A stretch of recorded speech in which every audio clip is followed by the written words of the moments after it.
There was a man in Mysore city. He was known to be some kind of a ghost buster or tantric.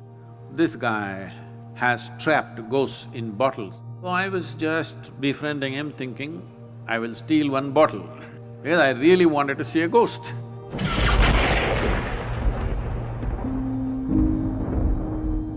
Sadhguru, you were talking about stories. So we were conversing and we were agreeing that when we were growing up, some of the best stories that we used to hear from family people or grandparents or friends, senior people, would be the ghost stories.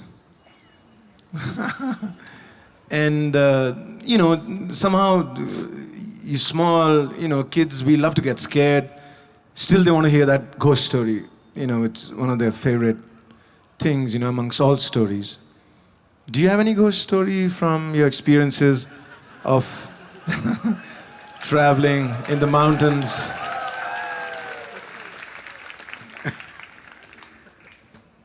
Wow. This is really getting him into trouble. See, the purpose of telling you ghost stories was not to scare you, but to give you a hair-raising experience. This happened in a barber shop in Louisiana state. The whole place was filled with all kinds of horror comics and ghost stories and all kinds of things, only that.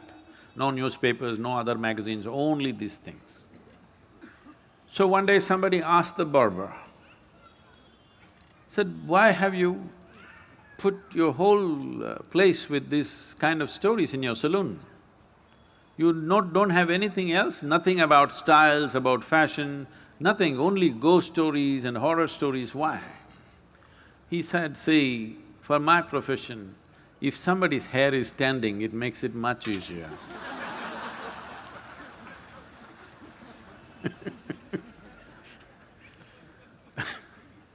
So the idea was to give you a hair-raising experience, not to scare you. And I must tell you, this fascinated me so much that there was a man in Mysore city who was also working in the Mysore City Corporation as some official, but he was known to be some kind of a ghost buster or tantric or whatever he is. So somebody told me, I was always looking for these kind of things, so somebody told me, this guy has trapped ghosts in bottles and kept it in his whatever, it's a shrine or a workshop or whatever you want to call it. So I want to go and that guy wouldn't allow us initially, but I was persistent and then he took me inside and he showed me lots of bottles. He said, in this there is this kind of a ghost, this is a woman, this is a man. I looked, I could not see a man or a woman, I all saw transparent bottles with corks.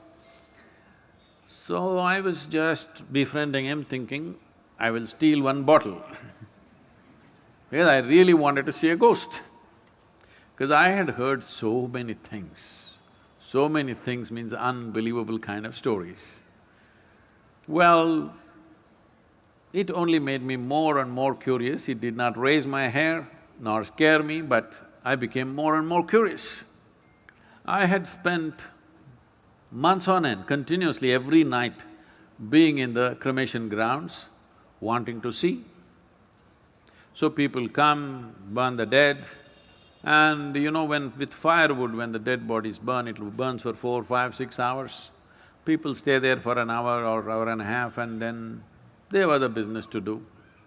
They will cry and they'll weep and they will go when it's still burning. Normally what happens is, when as the fire burns, one thing, because there's always economic aspect to everything, if they've not put enough fire long enough, when this collapses, the outer part, first thing that'll happen is because neck is such a small thing and it gets burnt, and once the spine is burnt, the burning head will roll away, do. So I am the one who picks it up with a stick and puts it back and waits, where is the damn ghost? It doesn't come. Many months on end, I sat there, no ghost came. Somebody said, you put a nail in that tamarind tree, it will come. I would nail the damn tree again and again and again, nothing came. Somebody said, in this house there is a ghost. So I would beg them, please allow me, I want to sleep in that house and see if the ghost comes. Did not happen. So I went to this guy, and when they said specifically it's in the bottle, I wanted to steal a bottle. But he was very protective about his bottles so I didn't see anything coming out, but he showed me one thing. He made an elaborate design with rice flour. In the five corners of this, he kept one egg. He did all kinds of things and poof, he clapped his hand, pop! All the five eggs burst right in front of my eyes. So, I thought, something. I don't know whether it's a ghost or it's a thing, whatever, but definitely he did not reach out to these five, he was standing away and all the five eggs burst. Then this was working on me, and I was walking in my house backyard, looking here and there. Then I saw guavas were hanging in the tree, the guava fruit. I looked at the fruit fell. I thought, what? I did it again and again, the fruit fell. Then I brought my friends and just, you idiots, watch this. Fruit fell. They said, what? Not once, 5, 10 times I did so that it's not an accident. But then, in about 3 days' time after I did this, a revulsion, I've never experienced it ever in my life because I've never stepped into those areas. A kind of revulsion went through my entire body that I knew that I had done something very fundamentally wrong. Never again. I said, you want the guavas? Go up and get it. You want anything in your life, go and get it. These kind of things we will never again do. So, I realized something is fundamentally wrong, use your energies like that. So what is a ghost? All of you are ghosts with a body. Those who are walking and sitting, everybody, you are ghosts with a body. But suddenly somebody lost their body and you think they are something horrible. Why? They're just like you, they just lost the body. Is it true that you gathered the body over a period of time? Suppose, let's say you had lost control over how much you eat and you became this big, and then you came to yoga program and whatever, and slowly you shrank into half your size. Does it mean to say half of you has become a ghost? Hello? So if somebody lost the body, 50, 60 kilograms of planet that we have picked up and made into this, if they put it back, is that a ghost? Then you are also a ghost with a body, isn't it? So this abnormal way of looking at life, that just because somebody lost their body, they've become something evil, something fearful, something terrible, is a very abnormal way of looking at life. The nature of life is such that whether… See, right now, there's something you must look at this, not intellectually, really experientially. You're breathing, all of you, are you? Hello? I'm just checking. Hello? You're breathing. So if you're breathing, let us say this was like a building or whatever, right now we are in the quadrangle kind of place. So there is life here that you're breathing. You may call it air, but it's actually life, because if I take away this will go.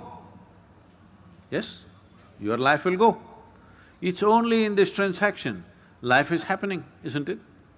So it's not just about air, oxygen, this, that. This is a living cosmos. You are like a little bubble, you captured a little bit of life. You know, did you blow soap bubbles when you were young at least? So when you blew your soap bubble, you got this big bubble, I got that big bubble, let us say. We were looking at this, oh, this is my bubble, this is your bubble. Then they went poop. When they go poop, You don't say, this is my air, this is your air, isn't it? This is just like that. This is just a bubble. You captured a certain amount of life and it's functioning in a certain way. When this bubble bursts, there's no such thing as your life and my life. Well, you may not break the entire bubble, you may break the outer surface of the bubble and the inner surface of the bubble may still remain. Just because the outer peel has dropped off, do you call that a ghost? Then you are a ghost with a body.